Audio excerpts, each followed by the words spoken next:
옹달샘 같은 연웃음.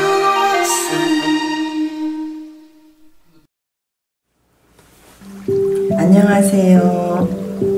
네, 쉬운 불교. 네, 오늘은 8번째. 제가 오늘은 글쎄 그 제목을 바로 공양 그리고 기도 이렇게 했습니다. 기도와 바로 공양, 예, 한번 들어보세요. 절에서는 스님들이 이제 대중사찰에서는 바로 공양을 하죠.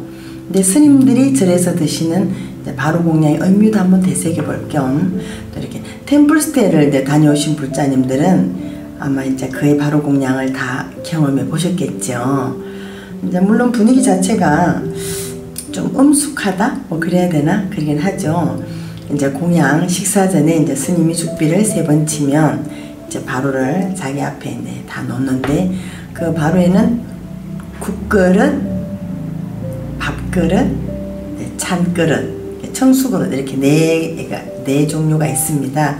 그 청수그릇에는 먹는 물이 아니고 이제 먼저 이제 행자가 청수물을 돌리면 그릇을 헹구는 것으로 시작되어서 또 그 물은 공양이 다 끝났을 때 숭늉물로 그릇을 닦듯이 하여서 그 물을 다 마신 후 다시 청수물로 그릇을 헹구어서 이제 정리를 하거든요. 근데 이제 그럼 고작 그 4개뿐인 그릇 중 하나는 닦아내고 비워내는 것을 위한 용도이니까 바로 공양을 하시는 스님들의 마음의 자세를 읽을 수 있겠죠. 물론 자기 그릇을 잘 쓰는 청결함과 그리고 또 모든 대중이 넘치지 않게 공평하게 나누어 먹는다는 그 평등사상 이것도 담겨 있다 합니다. 근데 이제 그리고 이제 마지막 죽비를 3번을 치면 이렇게 합장과 반절을 하면서 이제 공양을 마치게 되어 있죠. 물론 그 중간중간 죽비를 쳐서 또 숭늉 돌릴 때 또 상 물릴 때 이런 것도 있죠. 근데 이제 우리들이 속가 바깥에 생활하시는 분들이 기름지고 또 이제 맛난 음식이 아니잖아요. 절에서는 또 쾌락적이지도 않고 그래서 이제 또 더불어 그릇을 말끔히 씻어 비움으로써 어쩌면 마음의 수양까지 되는 절간의 스님의 바로 공양이 어쩌면 육체적 정신적 마음에 안정을 주어서 그 자체가 기도의 시작이 아닐까 이렇게 한번 생각을 해봤습니다. 요즘 바깥에는 언제부턴가 이렇게 먹방이 유행처럼 번져 있죠. 그래서 요즘 너무 먹을 것이 넘쳐버린 그리고 많이 넘치기만 하나요? 먹고 나서 버리는 음식이 또 굉장히 많죠. 그래서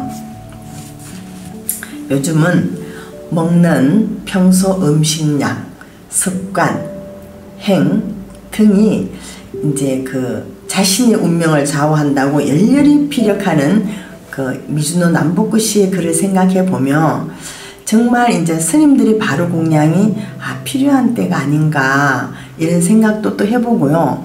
또 여러분들이 원성치에 큰 꿈이 있는 분들은 또한 뭐 몸이 좀 아프신 분들은 이제 가장 먼저 먹는 음식을 조절하는 것이 기도의 한 부분이지 않을까 그렇게 생각해 봤어요. 또 이제 요즘 뭐 식당 분위기를 보면 워낙 또 좀 시끄럽다든가 이럴 때도 있죠.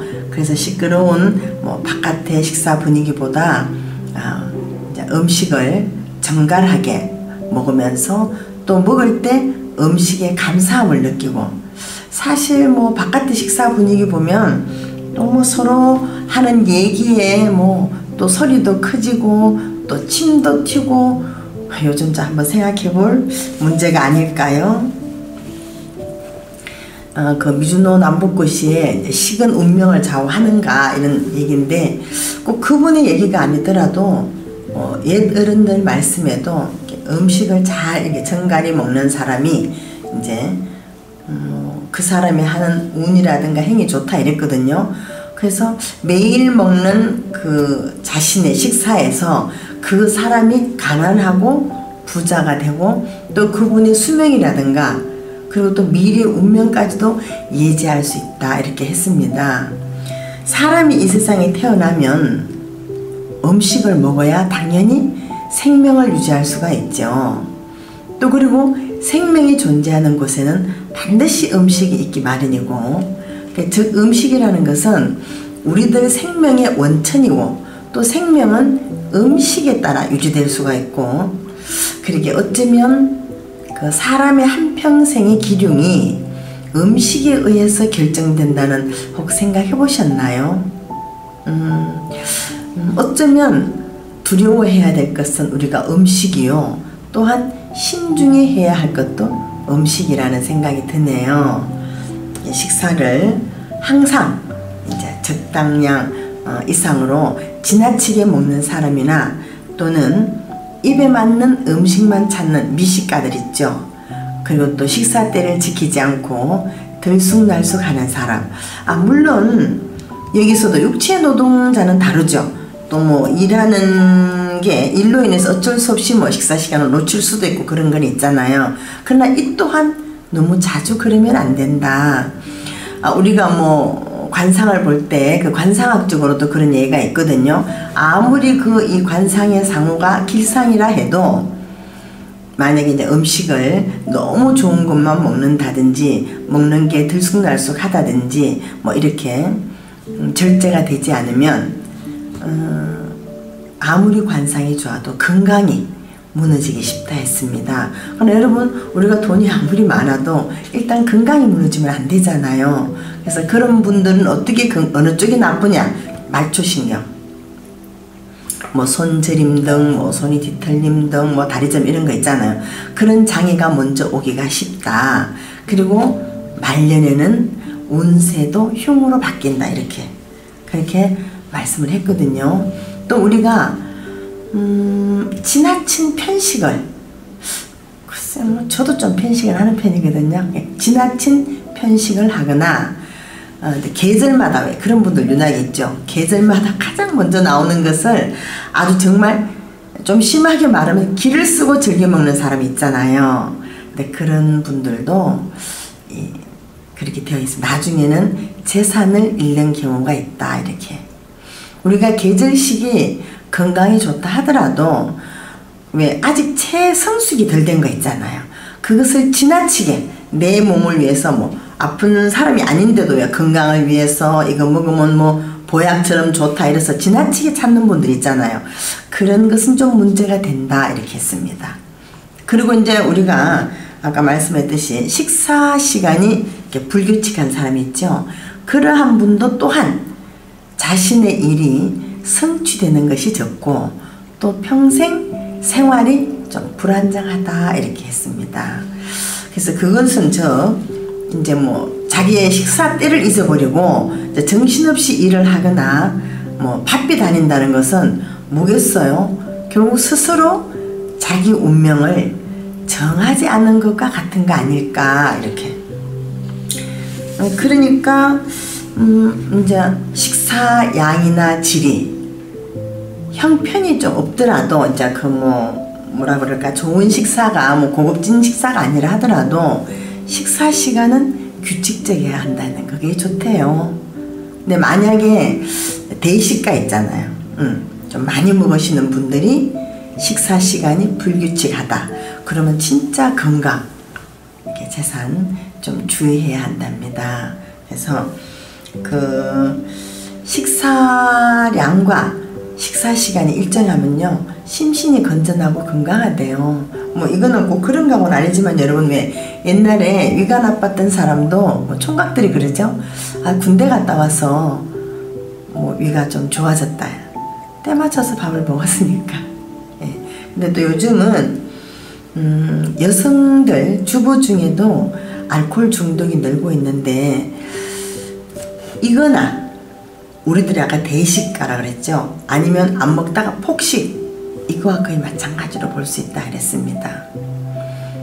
우리가 옷차림이 참 엄격하고 훌륭하게 이제 보이는 사람일지라도 그분이 이제 드시는 식사하는 모습이 흐트러지고 식사량이 좀 불규칙한 사람 있잖아요. 많이 먹었다, 적게 먹었다.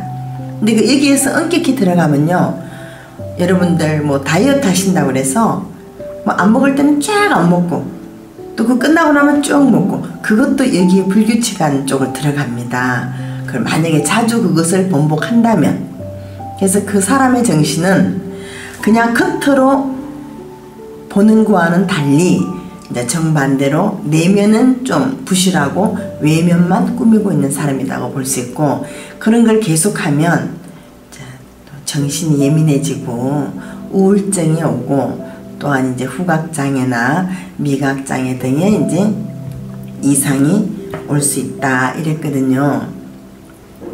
그것은 왜냐하면 음식의 맛을 나타내는 미각이 후각과 이제 촉각이 혼합해서 생기는 것으로서, 미각의 신경은 뭐 약간 뭐 그런 의학 용어인지 몰라도 고색, 스린, 혀 세 가지 신경이라고 하죠. 근데 그리고 그 세 가지 신경이 그 중추가 뇌에 있다고 해요. 따라서 만약에 미각에 벌써 장애가 왔다든가 이런 분은 뇌에 이상이 없나, 또 너무 예민하시지는 않나 이렇게 생각하고, 또 혀의 점막에 이렇게 이상이 생기진 않았나 이렇게 봐야 된대요. 그래서 우리가 식사를 규칙적으로 정하고자 하는 마음이 있으면 마음 그 자체가 이미 규칙적이 되고 스스로에게 엄해진다 이렇게 했습니다. 그럼 어떻게 돼요?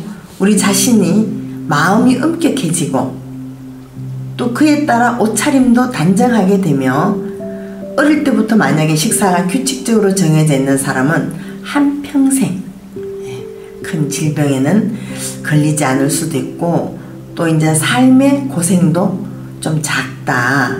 그리고 또 자기 능력에 알맞은 입신 출세를 할 수 있다고 그 미즈노 남북구 씨는 당당하게 피력을 하더라고요. 그래서 여러분, 정말 음식을 신중히 하면 기가 열리고, 기가 열리면 또 운이 트인다고 하지요.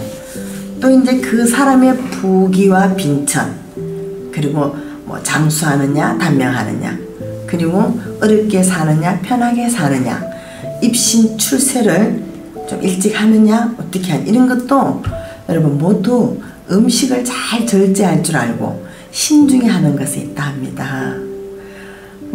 그러다면 또 그 사람의 인격도 일단 음식을 참 신중히 함으로 해서 뭔가가 결정이 된다고 하죠. 그 고전에도 그래요. 음식을 절제할 줄 아는 사람이 또 신중한 마음, 신중한 마음이 뭐예요? 음식에 대한 고마움, 밥을 먹을 때 또 그 음식에 대해서 귀하게 생각하고, 또 이 음식을 한 사람에 대해서 귀하게 생각하는 마음이잖아요. 그러면서 그 음식을 대한다면 그 집안은 오래 번창할 전조라 이렇게 했습니다. 그러게 뭐 제가 작금에 그랬지만 요즘 우리는 어떻게 음식을 대하는지요. 또 우리가 먹는 시간은 어떻고, 간식은 글쎄 요즘은 간식이 주식인 것 같기도 하고, 젊은이들이 그죠? 또 이제 요즘은 부모가 맞벌이 부부가 많아서 아이들만 또 시켜 먹으라고 이렇게 하는 게 많은데, 한번 제가 잘 쓰는 말이죠. 이번 기회에 한번 돌아보세요 이런 거. 왜냐하면 이렇게 맞벌이를 하시다 보니까 시간도 없고, 또 엄마가 바빠서 이제 평소 인스턴트 음식을 시켜, 뭐 어디 시켜라, 뭐 해서 먹어라 이렇게 잘 하죠. 만약 그걸 하신다면 일주일에 한 번이라도 이제 엄마가 만든 식사와 이렇게 함께 하루를 아이들과 보내는 것이 좋지 않을까 이렇게. 근데 전에 고전에서 이제 어떤 분이 물었어요. 자신은 큰 일을 앞으로 하고 싶고, 그러기 위해서는 음식을 잘 먹고 심신이 건강해야 크게 활약을 할 수 있고 또 그렇게 하고 싶다. 그런데 뭐 자꾸 음식을 절제하라 이러면 절제해서 먹으면 몸에 힘이 빠져서 무엇이나 마음대로 할 수가 없지 않을까 이렇게. 그러자 이제 그의 답하기를, 원기라는 것은 넓은 대자연의 기로서 자신을 풍성하게 하지만 그것이 반드시 다 강한 것만은 아니다. 마찬가지로 음식을 통해서 양생한다고 해도 그것으로 또 몸을 다 강하게 할 수는 없다는 거죠. 속된 말로 원기가 좋다는 것은 결국 성미가 급하게 되는 것도 있으므로 이제 술이나 음식을 잘 먹어서 그칠에만 원기가 있어 보일 뿐이지 내면으로 이제 신체를 정말 양생하는 그 근본이 되게 먹는지를 보셔야 된다는 거죠. 이제 내 몸에 잘 되라고 양생한다 그러잖아요. 그게 이제 절제하고 신중을 기하는 것이 좋다. 그러므로 너무 이렇게 좋은 음식, 미식을 즐기지 말고 절제할 줄 알아야 된다는 거죠. 그래야 삼가 하늘로부터 복을 받게 된다 합니다. 우리가 계속 만약에 먹고 마시는 즐거움만을 추구한다면 결국 하늘로부터 가난한 고통 그리고 이제 병, 득병의 고통을 받게 된다 해요. 옛말에 있습니다. 하늘에 복이 없는 사람은 태어나지도 않고 또 땅에 뿌리 없는 풀은 돋아나지 않는다. 이런 말이 있는 것처럼 누구라도 다 태어날 때 하늘에서 그에게 주어진 일정한 식사량이 있다고 해요. 그러게 막 요즘처럼 참 음식이 너무 넘쳐 흐를 때 다시 한번 되짚어 본 식에 대한 얘기였습니다. 근데 여러분 왜 노래를 부르는 사람도 이렇게 배가 많이 부르면 이제 호흡이 힘차서 노래가 잘 되지 않는다. 또 그리고 우리가 명상을 하기 전에도 마찬가지예요. 음식을 바로 먹거나 그런 시간은 안 되고 좀 시간이 지나야 된다. 여러분 또 애들도 그렇고 여러분들도 공부할 때 그러셨죠? 식사를 막 마치고 나면 또 식곤증도 있고 그리고 이제 그런저런 의미에서 제가 생각을 했죠.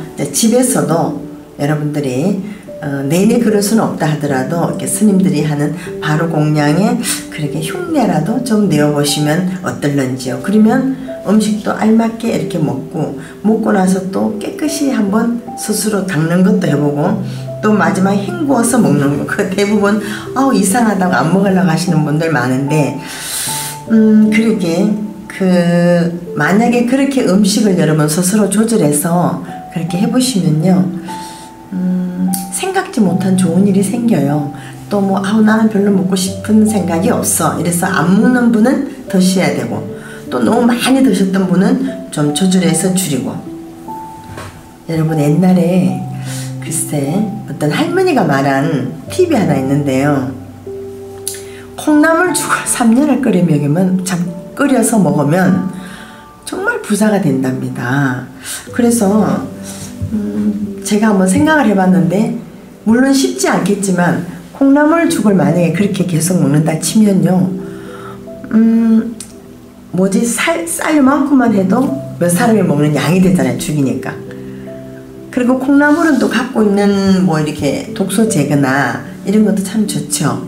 그리고 그 죽만 먹으면 사실 반찬이 별로 필요 없어요. 그리고 예전에 그랬죠. 이렇게 그런 죽을 먹으면 신장이 튼튼해진다 그랬거든요. 3년씩 아니어도 아주 굶는 다이어트보다 이렇게 한 번씩 일주일이든 열흘이든 한 번씩 그 콩나물죽 한번 드셔보세요. 그래서 배가 많이 차지 않으면요 울뚝울뚝 나는 화도 좀 따라앉는답니다. 음식을 정갈하게 먹고 배가 다 차지 않으면 별로 막 이렇게 흡득증이 없기 때문에 여러분 더 마음이 차분해지고 그럴 것 같아요. 제가 여러분들 이 식을 한번 잘 바꾸셔가지고 다 부자 되시고요. 다음 시간에도 제가 이 식에 대한 얘기 또 식이 주는 운명에 대해서 얘기를 이어가겠습니다. 고맙습니다.